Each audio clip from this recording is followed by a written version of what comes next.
मेरे प्यारे साथियों, आज मैं आप लोग को बताने वाली हूँ सम संख्याएं के बारे में।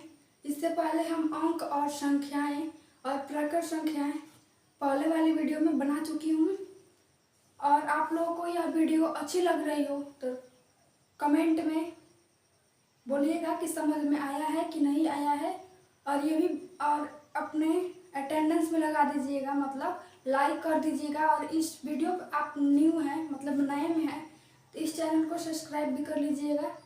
चलिए चलते हैं हम अपने टॉपिक पे, जिसका नाम है सम संख्याएं। तो इसका हम डिफिनीशन लिख लेते हैं, सम संख्याएं किसे कहते हैं। ठीक, तो लिख लीजिए, वैसी संख्याएं क्या बाबू, वैसी संख्याएं जो केवल दो से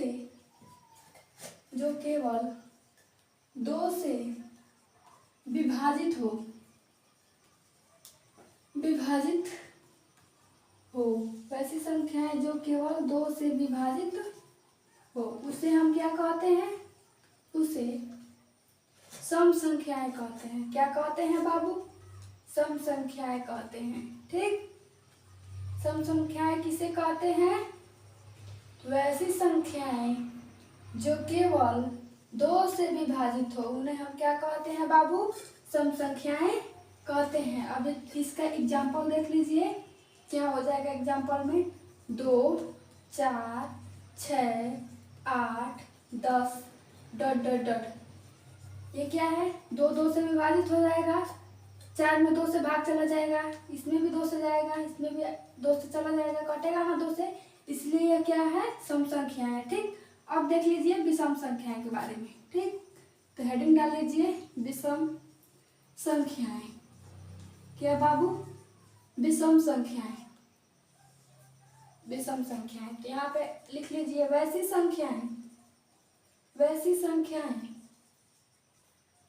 संख्याएं जो 2 से विभाजित न हो, या लिख लीजिए जो 2 से पूरा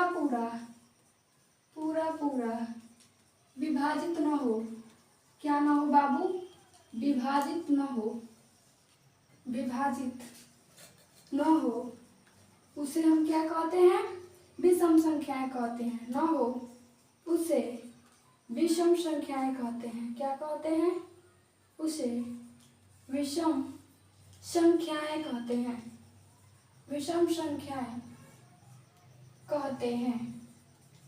विषम संख्याएं किसे कहते हैं बाबू, तो वैसी संख्याएं जो 2 से पूरा विभाजित न हो, उसे हम विषम संख्याएं कहते हैं। ठीक, अब यहाँ पे एग्जाम्पल में देख लीजिए, एग्जाम्पल में क्या हो जाएगा, 1, 3, 5, 7, 11 ... ये सब क्या है, विषम संख्या है। ठीक, अब यहाँ पे देख लीजिए पूर्ण संख्याएं। ठीक, क्या बाबू, पूर्ण संख्याएं।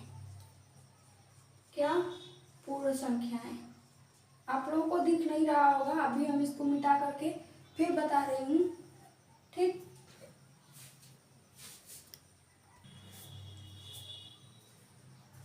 आइए तो अब हम जानेंगे पूर्ण संख्याएं। ठीक, तो पूर्ण संख्या की परिभाषा देख लीजिए, प्रकृत संख्याओं में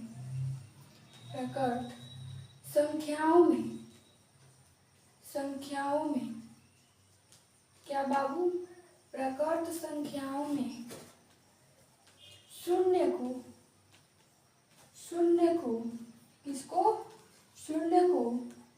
शामिल कर लेने से,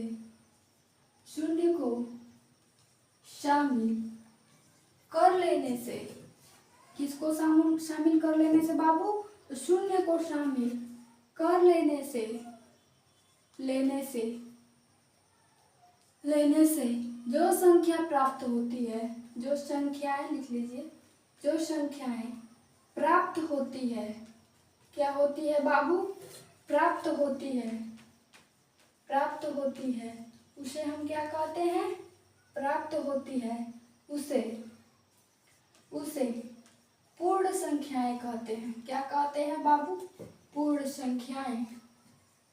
संख्याएं कहते हैं, पूर्ण संख्याएं कहते हैं। ठीक, यहाँ पे जैसे में देख लीजिए, जैसे में मतलब एग्जाम्पल में देख लीजिए क्या हो जाएगा।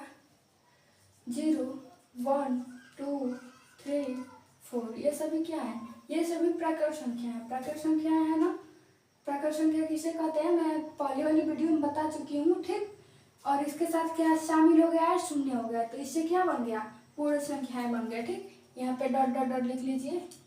ठीक, अब हम जानेंगे पूर्णांक संख्याएं किसे कहते हैं। क्या बाबू, पूर्णांक संख्याएं। क्या, पूर्णांक संख्याएं।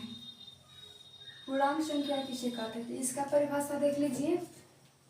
पूर्ण संख्याओं में, पूर्ण संख्याओं को प्लस और माइनस में लिखना ही पूर्णांक संख्याएं कहलाती है। ठीक, तो यहाँ पे लिख लीजिए क्या बाबू, सभी के सभी, लिख लीजिए सभी के सभी, सभी के सभी पूर्ण संख्याओं, पूर्ण संख्याओं, क्या लिख लीजिए, संख्याएं, सभी के सभी पूर्ण संख्याएं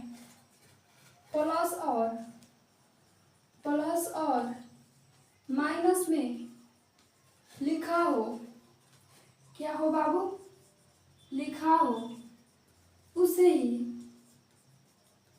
ही क्या कहते हैं बाबू, तो पूर्णांक संख्याएं कहते हैं।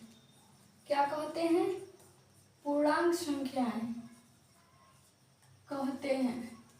पूर्णांक संख्याएं किसे कहते हैं, तो सभी के सभी पूर्ण संख्याएं प्लस और माइनस में, निगेटिव और पॉजिटिव में लिखा हो, उसे ही हम क्या कहते हैं, पूर्णांक संख्याएं कहते हैं। अभी इसका एग्जाम्पल देख लीजिए।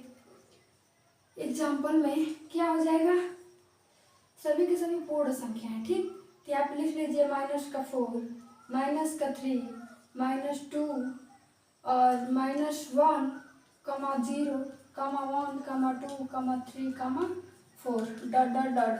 ठीक, ये सभी क्या है, पूर्णांक संख्याएं हैं। ठीक, अब हम जानेंगे पूर्णांक संख्याएं हो गया, सम संख्या, विषम संख्या, पूर्ण संख्याएं और अंक, और क्या हुआ है, संख्या। ठीक, इतना सब हो गया। अब हम जानेंगे भाज्य संख्याएं, अभाज्य संख्याएं, और क्या बच रहा है आप लोगों का, परिमेय संख्याएं और अपरिमेय संख्याएं। उसके बाद से हम पढ़ाएंगे वास्तविक संख्याएं। ठीक,